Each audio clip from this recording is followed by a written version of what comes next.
సంవత్సరానికి సంబంధించి first 3 months రిలీజ్లన్నీ అయిపోయాయి. ఈ వారం నుంచి ఏప్రిల్ స్టార్ట్ అవ్వటంతో పాటు సమ్మర్ సినిమా ఫెస్టివల్ కూడా మొదలవబోతోంది. మరి ఈ వారం నుంచి థియేటర్లతో పాటు ఓటీటీలోకి వస్తున్న కంటెంట్ ఏంటో డీటెయిల్డ్గా చూద్దాం. ఈ సమ్మర్ సీజన్ ఏప్రిల్లో ఫస్ట్ వీక్ ఇంట్రెస్టింగ్ సినిమాలతో స్టార్ట్ అవబోతోంది. ఈ శుక్రవారం ఏప్రిల్ 3న బైకర్ సినిమా రిలీజ్ అవుతోంది. శర్వానంద్, మాళవిక జంటగా రాజశేఖర్ ఇంపార్టెంట్ రోల్లో తెరకెక్కుతున్న ఈ బైకర్ మూవీ హై ఎక్స్పెక్టేషన్స్ తో థియేటర్లలోకి వస్తోంది. లాస్ట్ ఇయర్ డిసెంబర్లోనే రిలీజ్ అవ్వాల్సిన బైకర్ పోస్ట్ పోన్ అయి ఈ శుక్రవారం రిలీజ్ కాబోతోంది.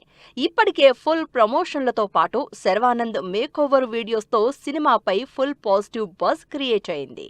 ఏప్రిల్ 3న మెగా డాటర్ నిహారిక కొణిదెల ప్రొడ్యూసర్గా రాకాస సినిమా థియేటర్లలోకి వస్తోంది. ప్రజెంట్ ఫుల్ ఫామ్ లో ఉన్న అప్కమింగ్ హీరో సంగీత్ శోభన్ హీరోగా తెరకెక్కిన ఈ interesting horror thriller entertainer promotional content తో ఆడియన్స్ ని ఆకట్టుకుని మంచి బజ్ క్రియేట్ చేసుకుంది. అందుకే బైకర్ రిలీజ్ బరిలో ఉన్నా కూడా కంటెంట్ మీద కాన్ఫిడెన్స్ తోనే ఏప్రిల్ 3నే రిలీజ్ కి రెడీ అవుతోంది. ఏప్రిల్ 3న డబ్బింగ్ సినిమాలు కూడా థియేటర్లలోకి వస్తున్నాయి. సముద్రఖని లీడ్ రోల్లో interesting family drama Karmeni Selvam cinema Tamil, తెలుగులో రిలీజ్ అవుతోంది.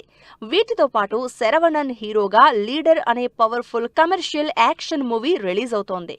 ఈ సినిమా కూడా తమిళ్తో పాటు తెలుగులో రిలీజ్ అవుతోంది. బాలీవుడ్ లో ధురంధర్ 2 హవా కంటిన్యూ అవుతోంది. అందుకే ఈ వారం పెద్ద సినిమాలేం రిలీజ్ కి రెడీగా లేవు. అయితే మైథాలజీ బ్యాక్ డ్రాప్ లో రాజేష్ ముపస్కర్ డైరెక్షన్ లో చిరంజీవి హనుమాన్ సినిమా తెరకెక్కింది. ఈ animated mythological action movie April 2న రిలీజ్ చేస్తున్నట్టు అనౌన్స్ చేసింది టీమ్.